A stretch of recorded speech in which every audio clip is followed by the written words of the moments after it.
ബിസ്മില്ലാഹിർ റഹ്മാനിർ റഹീം. ജീവിതത്തിൽ അള്ളാഹു, ആയുഷ്കാലത്തിൽ അള്ളാഹു ബറക്കത്ത് ചെയ്യണം. എന്നാൽ കുറച്ച് കാലം ജീവിച്ചാൽ മതി. പക്ഷെ ആ കുറച്ച് കാലമാണെങ്കിലും ആയിരങ്ങളായ വർഷങ്ങൾ ജീവിച്ച പ്രതീതിയായിരുന്നു. മാഷാ അല്ലാഹ്. നമ്മൾ മുമ്പ് പറഞ്ഞ ബഹുമാനപ്പെട്ട ഇമാം നബവി റഹ്മത്തുള്ളാഹി തങ്ങളെപ്പോലെ വെറും 45 വയസ്സ്, എൻ്റെയൊക്കെ വയസ്സാണ് മഹാൻ ജീവിച്ചത്. പക്ഷേ മൂപ്പര് തൊടാത്ത ഫന്നുണ്ടോ? മാഷാ അല്ലാഹ്. ഷാഫി മദ്ഹബിൻ്റെ എഡിറ്റർ. കേൾക്കി ഹിക്കം. മം ബൂരിക ലഹു ഫീ ഉംരിഹി. ഒരാൾക്ക് അവൻ്റെ ആയുഷ്കാലത്തിൽ ഗുണവർദ്ധനവ് നൽകപ്പെട്ടാൽ, ബറക്കത്ത് നൽകപ്പെട്ടാൽ, അല്ലാഹുമ്മ ജഅൽനാ മിൻഹു. ഐ മൻ അറാദല്ലാഹു അൻ യുനസ്സിലൽ ബറക. അതായത് അല്ലാഹു തആല ഒരാളെ ആയുഷ്കാലത്ത് ജീവിതത്തിൽ ബറക്കത്ത് ഇറക്കാൻ ഉദ്ദേശിച്ചാൽ, റസഖഹുൽ ഇഖ്ബാല അലാ മൗലാഹു. അവൻ്റെ മൗലയായ അള്ളാഹുവിൻ്റെ മേൽ, അവൻ്റെ യജമാനനായ അള്ളാഹുവിൻ്റെ മേലുള്ള ആ ഇഖ്ബാൽ, ആ മുന്നിടൽ അവന് അള്ളാഹു അങ്ങ് നൽകും. അവന് വെറും അള്ളാഹുവിലേക്കും അവൻ്റെ സംസാരവും അവൻ്റെ പ്രവർത്തനങ്ങളും അവൻ്റെ ചിന്തയും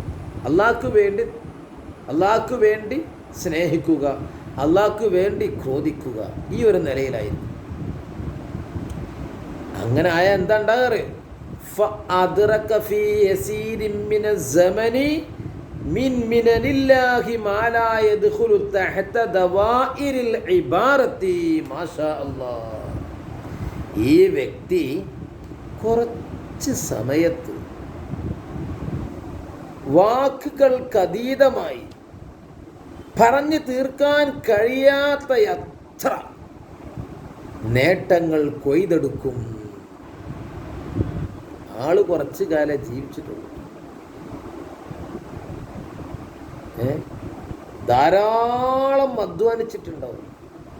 മാഷാ. അങ്ങനെ കുറെ അങ്ങനെ വന്നിട്ട് ഫയർതഫിഉ ലഹു ഫീ ശഹരിൻ മസലൻ മാ ലാ യർതഫിഉ ലിഗൈരിഹി ഫീ അൽഫി ശഹർ. മാഷാ അല്ലാഹ്. ഇവന് ഒരു മാസം, എക്സാമ്പിൾ മസലൻ, ഒരു മാസത്തിൽ ഇവൻ ഉയരും.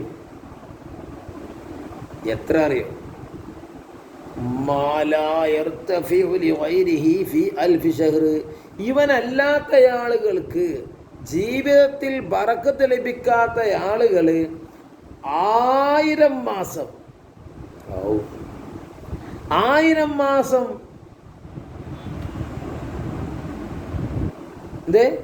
ഇവനല്ലാത്ത ആളുകൾക്ക് 1000 മാസം കിട്ടാത്ത ഉയർച്ച ഒരൊറ്റ മാസം കൊണ്ട് ഇവന് ലഭിക്കും.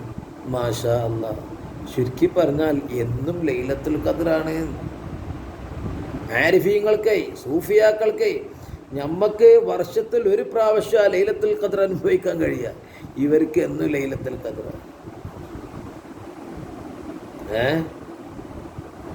അതവിടെ ബിമൻസിലത്തി ലൈലത്തുൽ ഖദ്ർ അൽ അമലു ഫീഹാ ലിമൻ സ്വദഫഹാ ഖൈറും മിനൽ അമലി ഫീ അൽഫി ശഹർ. ലൈലത്തുൽ ഖദ്റിന്റെ സ്ഥാനത്താണ് ഒരാൾ ആ രാത്രിയോട് ഒത്തുവന്നാൽ ലൈലത്തുൽ ഖദ്റില്ലാത്ത 1000 മാസത്തിൽ അമൽ ചെയ്തതിനേക്കാളും ഖൈറ് ആ ഒരൊറ്റ രാത്രി കൊണ്ടുള്ള അമലല്ലേ. അതേപോലെയായിരിക്കും 1000 മാസം ജീവിച്ച് കൊയ്തെടുക്കാൻ പറ്റിയത് ഒരു മാസത്തിൽ കൊയ്തെടുക്കാൻ കഴിയും.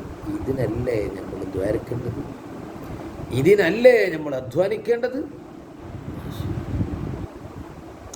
അതാ ചില സൂഫിയാക്കൾ പറഞ്ഞത്, ഖാല ബഅദുഹും കുല്ലു ലൈലത്തിൻ ലിൽ ആരിഫി ബിമൻസിലത്തി ലൈലത്തുൽ ഖദ്ർ. ഒരു ആരിഫായ മനുഷ്യന് എല്ലാ രാത്രിയും ഖദറിന്റെ രാത്രിയോട് സമാനമാണ്, സ്ഥാനത്താണ്.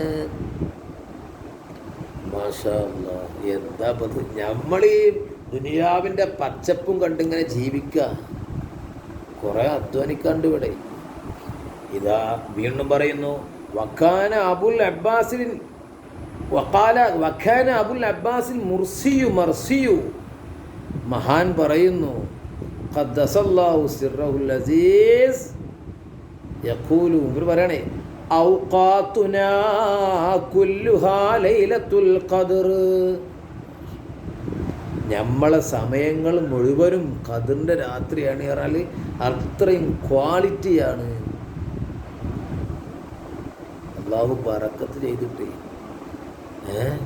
അപ്പം നമ്മൾ എന്ത് വേണറിയോ? എന്ത് വേണം? ഇവിടെ കുറച്ച് കാലമുള്ളൂ. നമ്മുടെ വയനാട് പോയി അടിച്ച് പോയില്ലേ, 2 പ്രദേശങ്ങളും അവരിച്ചങ്ങ് പോയില്ലേ വെള്ളത്തിൽ.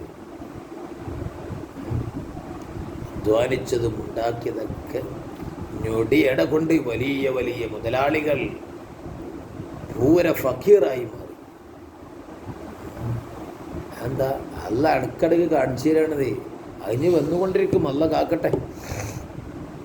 അപ്പോൾ ഉള്ള ആയുഷ്കാലം അള്ളാഹു തന്ന ഓരോ അവയവങ്ങളും അള്ളാഹുവിൽ മാത്രം ചലിപ്പിച്ച് എന്ത് കാണുകയും എന്ത് ചെയ്യുമ്പോഴും എന്ത് ചിന്തിക്കുമ്പോഴും എന്ത് പറയുമ്പോഴും അതൊക്കെ കെയർ ഓഫ് അള്ളാഹ്, അള്ളാഹ്ക്ക് വേണ്ടി ആയിരിക്കണം. ഇപ്പം നമ്മളെ ഈ സംസാരം ഉണ്ടല്ലോ, ഇതും അള്ളാഹുവിന് വേണ്ടിയാവണം. അങ്ങനെ അള്ളാഹു ജീവിതകാലത്തിൽ അങ്ങ് ബറക്കത്ത് ചെയ്താൽ മുതലായില്ലേ നമ്മുടെ ജീവിതം. മാഷാ അല്ലാഹ്. നാളെ ആഖിറത്തിലേക്ക് എത്തുമ്പോൾ നമുക്ക് അള്ളാഹിനെ സ്വന്തമാവണം, സ്വർഗത്തിൽ കയറണം. സ്വർഗത്തിൽ കയറിയിട്ട് പലതും അനുഭവിക്കണം. ഏറ്റവും വലിയ അനുഭവരസം അള്ളാഹുവിനെ കാണലാണ്. മാഷാ അല്ലാഹ്. ഈ സുന്ദരമായ മുഹൂർത്തം, ഈ സുന്ദരമായ അവസ്ഥ അള്ളാഹു ഞമ്മക്കൊക്കെ നൽകട്ടെ. അപ്പോൾ ഇവിടെ പല പ്രശ്നങ്ങളുണ്ടാവും, ശാരീരികമായി, രക്തസംബന്ധമായി, ഞരമ്പ് സംബന്ധമായി ഓരോരോ പ്രശ്നങ്ങളുണ്ടായിക്കൊണ്ടിരുന്നു. അതൊന്നും ശരിയാക്കണ്ട. വിധിച്ചത് വരും. പല റാത്തലിമാ കഥയില്ല, അതിലൊക്കെ ക്ഷമിച്ച് പുറത്ത്. അതിന് പുറത്തേട് മരണം നിർബന്ധമല്ലേ, ആരും മരിക്കും, എപ്പോഴും മരിക്കും. ഇന്ന ആളുകളൊന്നുമില്ല, മരണം അനിവാര്യമാണ്. ഇങ്ങനത്തെ ആളുകൾ പിന്നെന്ത് പ്രശ്നമാണ്? ഇപ്പോൾ കണ്ടില്ലേ, ഫലസ്തീൻ ജനത 10 മാസത്തോളം അവർ പോരാടുന്നു, ചെറുത്തു നിൽക്കുന്നു. എന്താ ഓൽക്കാൻ കീഴടങ്ങിയുടെ? അവരെ അള്ളാഹുവിൽ തവക്കുലാക്കി ഇസ്ലാമിൻ്റെ ബദ്ധവൈരികളോട് പോരാടുന്നു, പോരാടി സ്വർഗം വാങ്ങുന്നു. അള്ളാഹുവേ, അവരൊക്കെ ശുഹദായിൻ്റെ ഗണത്തിൽ ഉൾപ്പെടുത്തും. അള്ളാഹു നമ്മളൊക്കെ നന്നാക്കട്ടെ, നമ്മളെ ആക്കിപ്പത്ത് നന്നാക്കി തരട്ടെ. അവസാനമാക്കി ലാ ഇലാഹ ഇല്ലല്ലാഹ്